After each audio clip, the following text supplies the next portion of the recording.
Hello, आदाब, नमस्कार। मैं हूँ हफ्सा सिद्दीकी। दोस्तों, आज हम बताने जा रहे हैं वास्को डी गामा के बारे में, जिनके बारे में आपने सुना होगा कि उन्होंने भारत की खोज की, भारत का पता लगाया। गोवा में एक ऐसी जगह है जिसे वास्को डी गामा के नाम से जाना जाता है। सचमुच भारत खोया हुआ था और जिसके बारे में दुनिया कुछ नहीं जानती थी। क्या वास्को डी गामा के पहले भारत में कोई विदेशी नहीं आया था?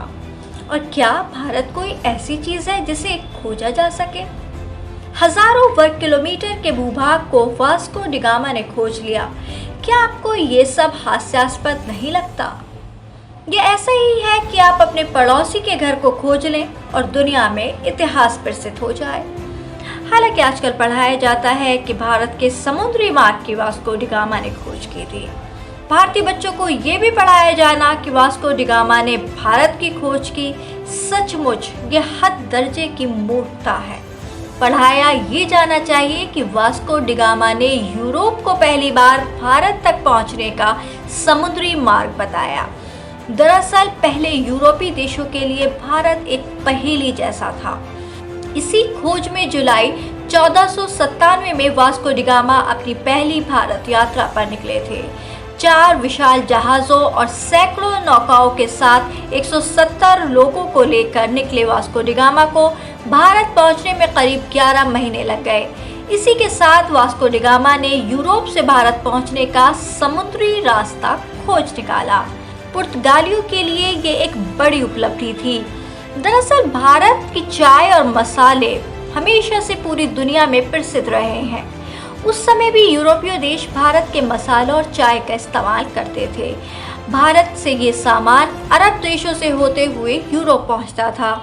अरब देशों ने यूरोपीय देशों को ये कभी नहीं बताया कि ये सामान आता कहाँ से है। अरबों के लिए, क्योंकि ये एक बड़ा कमाई का जरिया था।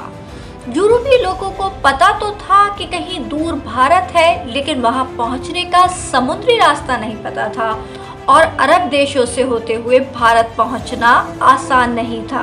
इसलिए यूरोपीय लोग समुद्र से भारत पहुंचने का रास्ता तलाशने लगे।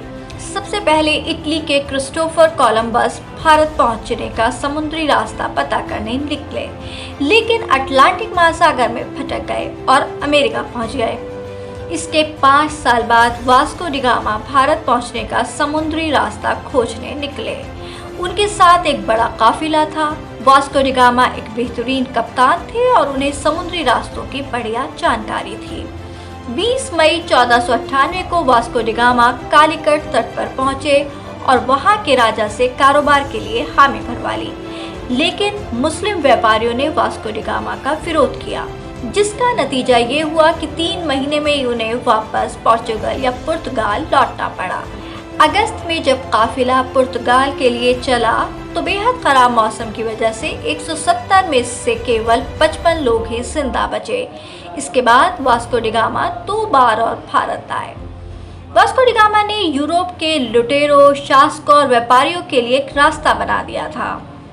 भारत पर कब्जा जमाने के लिए बाद में भी यूरोप के कई व्यापारी और राजाओं ने कोशिश की और समय समय पर भारत आए। 1503 में वास्को डी गामा पोर्चुगल लौट गए और 20 साल वहां रहने के बाद वो भारत वापस चले गए। अपने तीसरे और आखिरी दौरे के दौरान ही उनकी तबीयत खराब हो गई और 24 मई 1524 को वास्को डी गामा की मृत्यु हो गई। वास्को डी गामा के शव को कोच्चि में ही दफनाया गया। 1538 में उनकी कब्र को खोदकर उसके अवशेषों को बाहर निकालकर उन्हें पुर्तगाल ले जाया गया। लिस्बन में वास्को डी गामा के नाम से एक स्मारक है। इसी जगह से उन्होंने भारत की यात्रा शुरू की थी। 8 जुलाई 1497 को वास्को द गामा, जिन्हें वास्को डी गामा भी कहते हैं, 4 जहाज़ों के एक बेड़े के साथ लिस्बन से निकले थे। वास्को डी गामा के बेड़े के साथ 3 दुभाषिए भी थे, जिसमें से 2 अरबी बोलने वाले और एक कई बंटू बोलियों के जानकार थे। बेड़े में वे अपने साथ एक पेड्राओ पाषाण स्तंभ भी ले गए थे, जिसके माध्यम से वे अपनी खोज और जीती हुई जमीन को चिन्हित करते थे।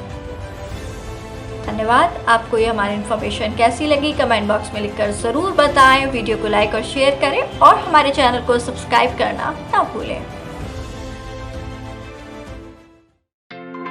हर छोटे बड़े अपडेट के लिए सब्सक्राइब करें हापुड़ हलचल को और बेल आइकन दबाना ना भूलें।